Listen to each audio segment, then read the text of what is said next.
Приветствую вас, друзья, в эфире «Геоэнергетика Инфо». С вами на связи Светлана Пикта и Борис Марцинкевич. Борис Леонидович, здравствуйте. Добрый день. Абсолютно дерьмовая ситуация, процитировала Financial Times министра энергетики Норвегии Терье Осланд. Власти страны захотели отказаться от строительства линии электропередач с Данией. Кроме того, прозвучали призывы пересмотреть условия поставок электроэнергии в Великобританию и Германию. Причиной стал рост цен на электроэнергию до самого высокого с 2009 года показателя. Вот такая вот европейская солидарность. Борис, что там в Норвегии происходит? Почему сложилась такая ситуация? Я не знаю, что цитирует Financial Times, куда там что не будет строить Норвегия. Но если касаться Дании, то система морских кабелей Скагеррак действует с 1977 года. Что желает построить Financial Times, я думаю, она сообщит дополнительно, очевидно.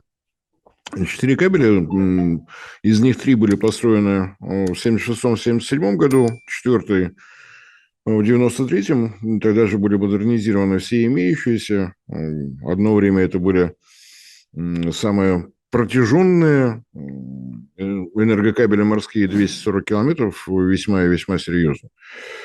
О том, что собирается строить еще что-то дополнительное, я не слышал. Пусть это остается на совести замечательного Financial Times, как известно, входящего в международный информационный холдинг, один Bloomberg сказал, сокращенно ОБС.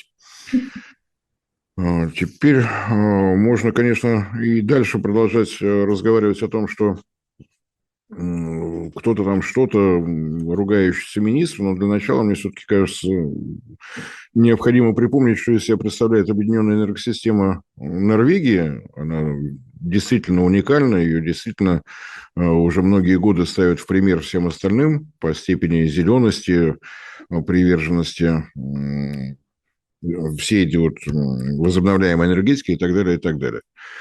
По состоянию на 1 января этого года установленная мощность всех электростанций была почти 41 гигаватт, 48, 89, там вот что-то такое. Из них 40,2 гигаватта – это гидроэлектростанции. Это север Норвегии, это бурные горные реки, это не только 4 крупных ГЭС, но и там чуть ли не сотня уже ГЭС малых, в том числе и гидроаккумулирующие электростанции. То есть, действительно, все более чем. Действительно остались со старых времен тепловые электростанции, но их совсем немного, там в общей сложности чуть больше 700 мегаватт. Все остальное – это вот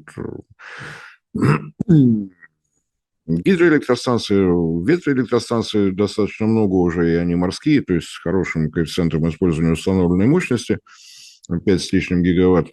Даже солнечные работают тоже совершенно уверенно, но это только на юге 616 мегаватт. И на биотопливе, то есть всевозможные древесные гранулы и так далее, и так далее. Их немного, но тоже почти 80 мегаватт, то есть все более чем серьезно. Это одна сторона вопроса. Вторая сторона вопроса – очень слабая электросеть. Электроэнергия вырабатывается на севере, основная часть населения, основная часть промышленности на юге, и просто не хватает мощностей. Тем более, что и границы там пролегают достаточно замысловато. Для того, чтобы поставлять электроэнергию к себе на юг, линии электропередач Норвегии проходят через север Швеции. Вот так там сложилось исторически.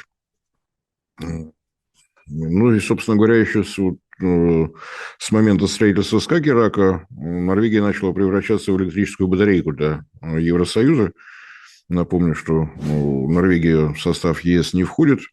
К удивлению ее собственного правительства, был референдум. Население уверенно предложило забыть об этом замечательном проекте. Как в Европе водится, правительство пришло к выводу, что народ был неправ, провели референдум повторно, и повторно были посланы.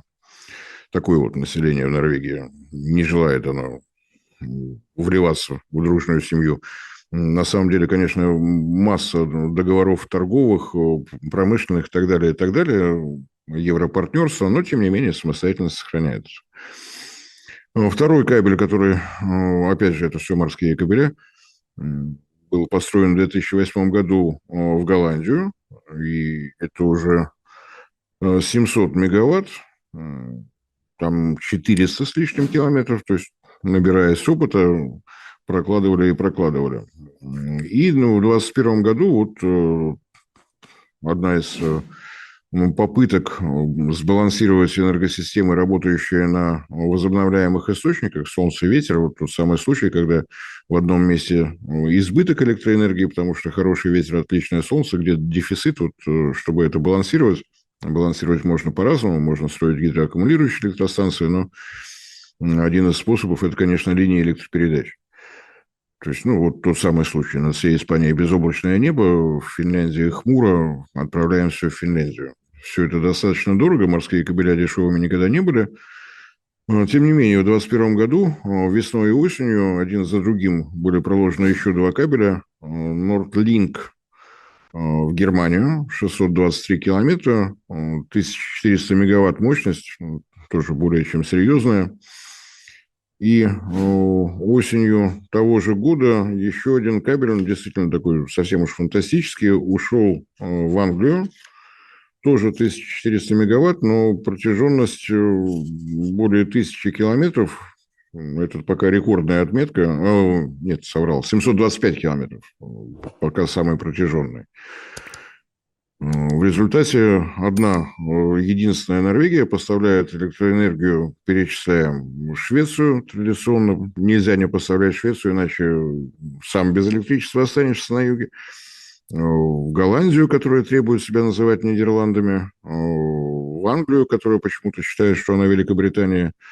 В Германию. И это все из одной небольшой Норвегии. Проблемы, достаточно очевидные, достаточно наглядные. Вот тот самый кабель и те самые условия договора с Германией необходимо поставлять, вот и поставили. В результате скакнула цена на юге Норвегии, причем не просто скакнула, а в 20 раз. Все ушло в Германию, все ушло в Англию, где тоже проблемы были. С одной стороны, энергетическую компанию как бы можно понять, когда вот такие цены, как мы видели в Германии, под 1000 евро за мегаватт, можно заработать. С другой стороны, немножко страдает собственное население.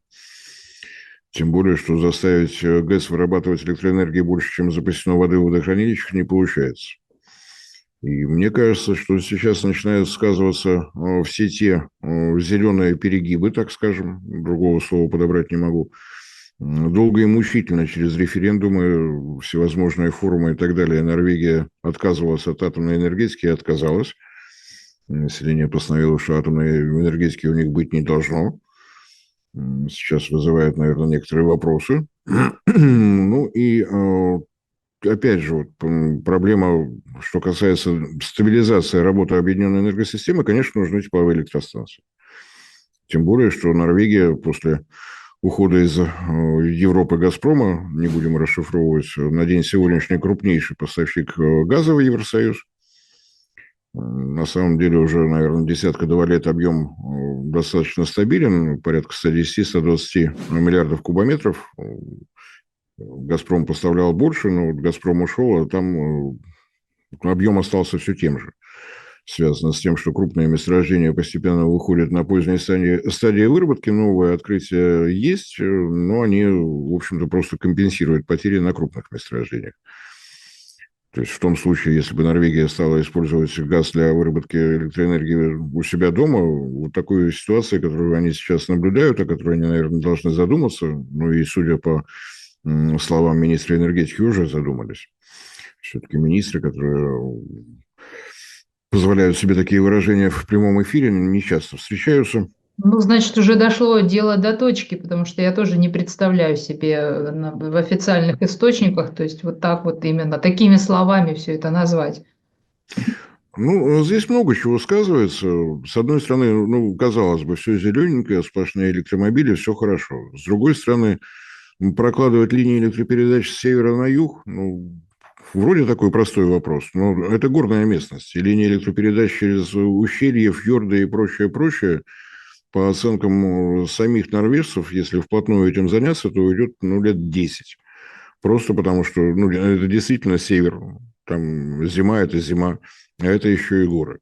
То есть там далеко не все так просто, как кажется. И, в принципе, там разрабатывались варианты, что пока мы будем заниматься прокладкой линии электропередач через наши горы на южном побережье, просто строим газовые электростанции и совершенно спокойно балансируем. Но зеленые в парламенте делать этого не хотят. У нас же необходимо бороться с глобальным... С чем-то глобальным, не помню с чем. Вот результат. И сейчас две партии, которые входят в состав правящей коалиции, предлагают немедленно прекратить поставки в Голландию. С одной стороны, почему Голландия? Дольше всех совместно работаем. Давайте еще раз переберем объемы поставок. В Германию и в Англию 1400 мегаватт мощность кабелей. В Данию 1,7. В Голландию 700. То есть предложение, собственно говоря, отделаться тем, что меньше всего. То есть не отключать кабеля мощностью более гигаватта, а вот самые маленькие убрать. И, по идее, должно хватить для балансировки. Оппозиционные партии вообще предлагают ввести закон, который предусматривает, что прежде всего Норвегия, все остальные потом. Что касается работы с населением, с бизнесом, там есть предельная величина стоимости киловатт-часа. Если по техническим, так скажем, причинам цена вылезает выше, то 90% этого превышения компенсируется из государственного бюджета. То есть, с одной стороны, то, что мы слышим недовольство министра энергетики, казалось бы, действительно в Норвегии все грустно, но что касается населения и бизнеса, никто особо не заметит. Но при этом пострадает государственный бюджет. Поэтому, собственно говоря, недовольство министра энергетики выраженное достаточно четко, потому что, я думаю, там, как в любой другой стране, есть государственный бюджет, аккуратно рассчитанный, и вот сейчас необходимостью дополнительных затрат, непредвиденных очевидным образом, в 2021 году такой же, более жесткий даже был энергетический кризис в связи с засухой. Не успели набрать воды, и там тоже отключали то Швецию, то Данию, то, в общем, балансировали за счет внешних подач. При этом было большое недовольство действиями энергокомпании, которые действовали по принципу чем дальше в лес, тем толще партизаны. Это прекрасно, что мы обязаны поставлять в Норвегию, но когда нам вот такие расценки способны оплачивать Германия и Англия, да бог с ним, с нашим населением. Там намного приятнее. Там способны платить в 5-6 раз больше, чем у нас в Норвегии. Так что ж соответствующие законодательные поправки были введены, чтобы вот такого безобразия не было. А вот сейчас действительно отсутствие ветра в Англии, отсутствие ветра в Германии, да, недолгое, несколько дней вместо традиционных для этого времени года порядка 30% доли возобновляемой энергетики в общем балансе, считать как ветровых электростанций. В связи со штилем падает до 7-8%. Резкий скачок цен. Мы уже, по-моему, рассматривали, что в Германии они поднялись практически в 10 раз. И просто дефицит. И в силу всевозможных договоренностей между европейскими странами, как входящими в состав Евросоюза, так и не входящими, все соседи Германии вынуждены поставлять электроэнергию, чтобы ее спасать. Слава богу. Спасибо, Борис Леонидович. И, друзья, до следующих встреч. Всем всего доброго, всем спасибо за внимание.